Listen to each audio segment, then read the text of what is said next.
semuanya, selamat datang kembali di channel YouTube Halo Belajar.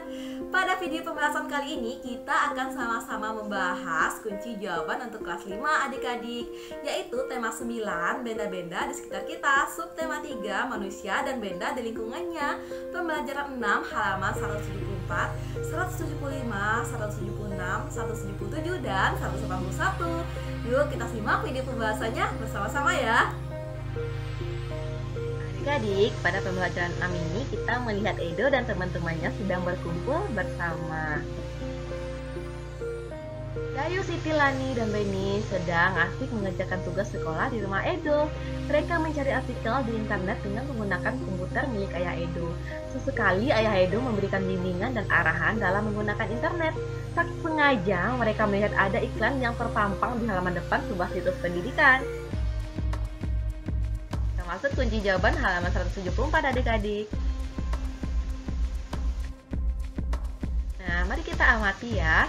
Ketika Edo, Lani, dan Siti, serta Dayu dan Beni sedang asik mencari artikel, tiba-tiba muncul sebuah iklan. Iklan tersebut muncul saat mereka membuka sebuah situs untuk mencari artikel yang menjadi tugas sekolah mereka. Iklan apakah yang muncul? Amatilah iklan yang muncul saat Edo membuka sebuah situs. Nah, ini nih adik-adik iklannya. Iklan BPJS Kesehatan. Bayarlah iuran JKN KIS tepat waktu, maksimal tanggal 10 setiap bulan.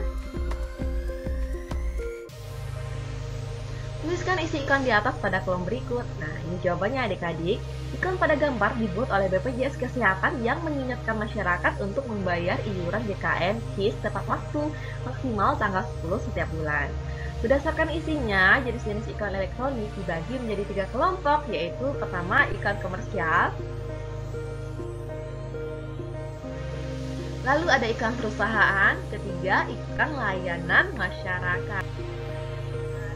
Selanjutnya kita masuk kunci jawaban halaman 175 adik-adik. Nah, mari kita berlatih ya. Untuk lebih memahami tentang isi iklan di media elektronik, cobalah kamu mengamati salah satu iklan di media elektronik. Setelah itu, buatlah kesimpulan isi dari iklan yang kamu amati secara visual. Buatlah gambar dan kesimpulan isi iklan pada kotak berikut. Ini nih, contoh iklannya adik-adik. Duit for Fit. Iklan tersebut merupakan iklan perusahaan yang menekankan pada citra perusahaan. Iklan yang diproduksi oleh Honda ini diharapkan memberikan kesan kepada konsumen bahwa Honda melakukan pengembangan sepeda motor untuk kecepatan. Diharapkan dengan motor yang cepat dapat menarik minat calon pembeli. Nah adik-adik, saat Edo, Beni, Siti, Lani, dan Dayu sedang mengerjakan tugas, terjadi perbedaan pendapat antara Lani dan Beni dengan Siti, Edo, dan Dayu. Nah, karena perbedaan pendapat ini, timbullah perdebatan yang sengit sehingga ayah Edo ikut memberi nasihat bahwa dalam berdiskusi masih ada perbedaan pendapat, namun tidak seharusnya menjadi sumber perpecahan, harus dipelihara kerukunan. Kita masuk kunci jawaban halaman 176. Adik-adik, selanjutnya mari kita berdiskusi ya. Bagaimana akibat jika tidak terjadi kerukunan hidup? Untuk menjawab pertanyaan ini, adik-adik dapat bergabung dengan teman-teman adik-adik membentuk kelompok terdiri atas 3 orang anak. Diskusikanlah dengan anggota kelompok tentang akibat-akibat yang timbul jika hidup tidak rukun. Buatlah kesimpulan hasil diskusi kelompokmu pada kolom berikut dan presentasikan di depan kelas. Baik adik-adik, berikut pembahasannya ya. Laporan hasil diskusi. Akibat-akibat yang akan timbul disebabkan tidak hidup rukun antara lain. Pertama, mudah terjadi pertengkaran. Lalu kehidupan menjadi tidak tentram, mudah terkena hasutan orang lain, timbul sikap saling curiga antar warga masyarakat, terjadi perpecahan karena tidak adanya rasa persatuan dan kesatuan. Tahukah kamu bahwa kerukunan adalah satu perilaku yang mencerminkan adanya saling pengertian agar tercipta perdamaian, persahabatan, dan persaudaraan? Ciri-ciri hidup rukun yaitu menghargai pendapat orang lain, menghargai hasil karya orang lain, membina hubungan baik, saling menghormati, dan saling menyayangi. Manfaat hidup rukun antara lain tidak adanya pertengkaran, dalam keluarga menjadi harmonis, hidup menjadi aman, hidup menjadi tentram dan damai, memperkukuh persatuan dan kesatuan. Akibat hidup tidak rukun yaitu mudah terjadi pertengkaran, kehidupan menjadi tidak tentram, mudah terkena hasutan orang lain, serta terjadi perpecahan karena tidak adanya rasa persatuan dan kesatuan. Kita masuk kunci jawaban halaman 177 adik-adik. Nah, kali ini adik-adik akan berlatih agar pengetahuan adik-adik tentang hidup rukun lebih mendalam. Cobalah mengerjakan latihan berikut ini. Pertama, apakah yang dimaksud dengan kerukunan hidup? Jawabannya yaitu, kerukunan hidup adalah suatu perilaku yang mencerminkan adanya saling pengertian agar terdapat perdamaian, persahabatan, dan persaudaraan dalam kehidupan. Yang kedua, bagaimana ciri-ciri keluarga yang hidup rukun? Berikut ini beberapa ciri-ciri keluarga yang hidup rukun, yaitu membina hubungan baik antara anggota keluarga, saling menghormati, saling menghargai, dan saling menyayangi. Yang ketiga, sebutkan manfaat hidup rukun. Jawabannya yaitu, tidak adanya pertengkaran, hidup dalam keluarga menjadi harmonis, serta hidup menjadi aman adik-adik. Lalu hidup juga menjadi tentram dan damai serta memperkokoh persatuan dan kesatuan.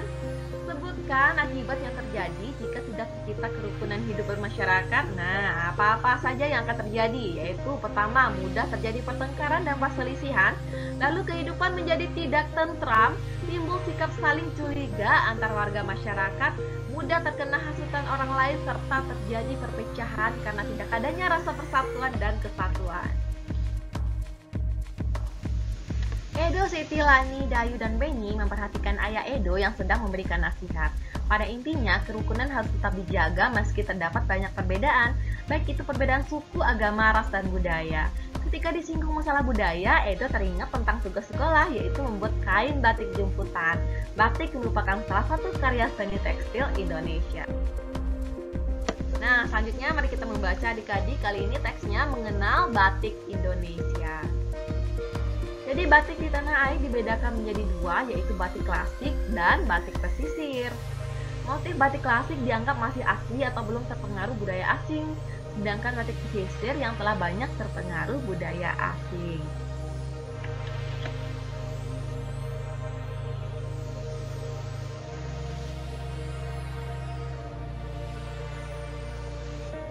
Secara umum, proses pemalaman batik terdiri atas beberapa tahap, yaitu ngolongin, nembok, ngebironing, nonyok.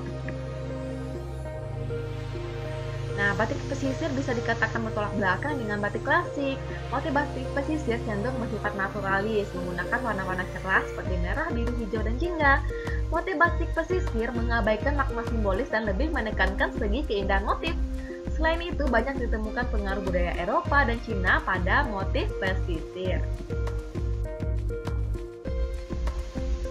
Nah, adik-adik sudah membaca bacaan mengenai batik di Indonesia, juga telah mengetahui tentang bagaimana membuat batik jumputan. Batik jumputan merupakan kain batik yang dikerjakan dengan teknik sangat sederhana.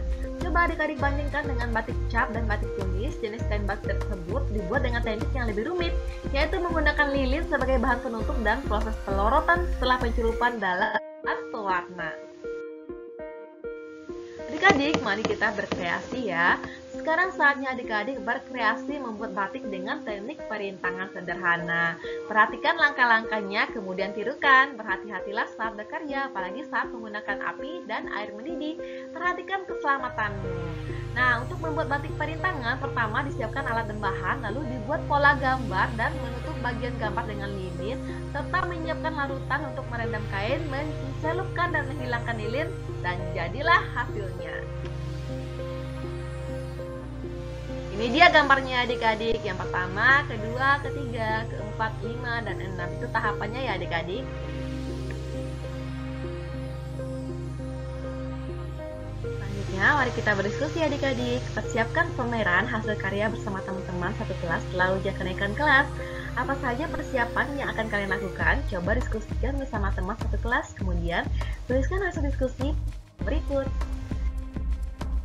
Ini dia ya, diskusi persiapan pameran kelas. Nah, hasil diskusinya yang pertama yaitu membuat panitia kecil, lalu menentukan tema pameran, selanjutnya menentukan hari, tanggal, dan tempat pameran, lalu mengumpulkan hasil karya yang akan dipamerkan, memilih dan menentukan karya yang akan dipamerkan, tahap persiapan akhir pameran, melaksanakan pameran, dan membuat laporan pelaksanaan kegiatan pameran.